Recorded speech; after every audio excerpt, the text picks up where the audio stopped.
Hello every one, നമ്മൾ നേരത്തെ announce ചെയ്ത പോലെ നമ്മുടെ exact exam xylem scholarship aptitude test നടക്കാൻ പോകുന്നത് ഈ വരുന്ന 28-ാം തീയതി രാവിലെ 10 മണി തുടങ്ങി 1 മണി വരെയുള്ള സമയത്താണ്.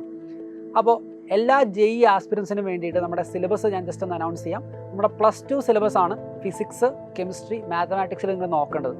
അപ്പോൾ ഫിസിക്സ്, കെമിസ്ട്രി, മാത്തമാറ്റിക്സിനകത്ത് 12th സ്റ്റാൻഡേർഡിൽ വരുന്ന ചാപ്റ്റേഴ്സിന് ജസ്റ്റ് ഒന്ന് ലിസ്റ്റ് ഔട്ട് ചെയ്യാം. അപ്പോൾ ഫിസിക്സിൽ വരുന്ന ചാപ്റ്റേഴ്സ് എന്ന് പറയുന്നത് electric charges and field, electric potential and capacitance, current electricity, moving charges and magnetism and matter, alternating current, electromagnetic induction, electromagnetic waves, ray optics, wave optics, dual nature of radiation and matter, atoms, nuclear and electronics.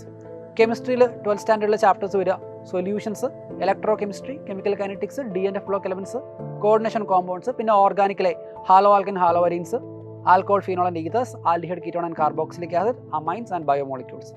മാത്തമാറ്റിക്സിനകത്ത് relations and functions, inverse trigonometric functions, matrices and determinants, continuity and differentiability, application of derivatives, integrals, applications of integrals, differential equations, vector algebra, 3D geometry അല്ലെങ്കിൽ 3D geometry and probability.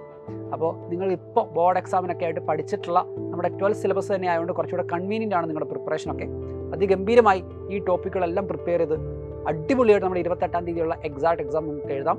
നിങ്ങൾക്ക് already അറിയാം, ഈ ഒരു exact എക്സാമിൻ്റെ സ്കോറിനെ base ചെയ്ത് നിങ്ങൾക്ക് പല തരത്തിലുള്ള സ്കോളർഷിപ്സ് അവൈലബിൾ ആണെന്നുള്ള കാര്യം നിങ്ങൾക്ക് അറിയാമല്ലോ. അപ്പോൾ എത്രയും നന്നായിട്ട് എഴുതാൻ പറ്റും അത്രയും നന്നായിട്ട് നമ്മുടെ എക്സാക്ട് എക്സാം നിങ്ങൾ എഴുതുക. നമുക്ക് ഈ ഒരു വർഷം തന്നെ അടിപൊളിയായിട്ട് പ്രിപ്പയർ ചെയ്ത് ജാനുവരിയിലുള്ള ഫസ്റ്റ് ഫേസ് എക്സാമിൽ തന്നെ നമുക്ക് നല്ല JEE സ്കോറിലേക്ക് എത്തേണ്ടതുകൊണ്ട് എത്രയും പെട്ടെന്ന് എക്സാമുകൾ എഴുതി നല്ല സ്കോറൊക്കെ സെറ്റാക്കി നമുക്ക് ക്ലാസ്സുകൾ ആരംഭിക്കണം. നമുക്ക് ക്ലാസ്സുകൾ വെച്ച് കാണാം. Till then bye.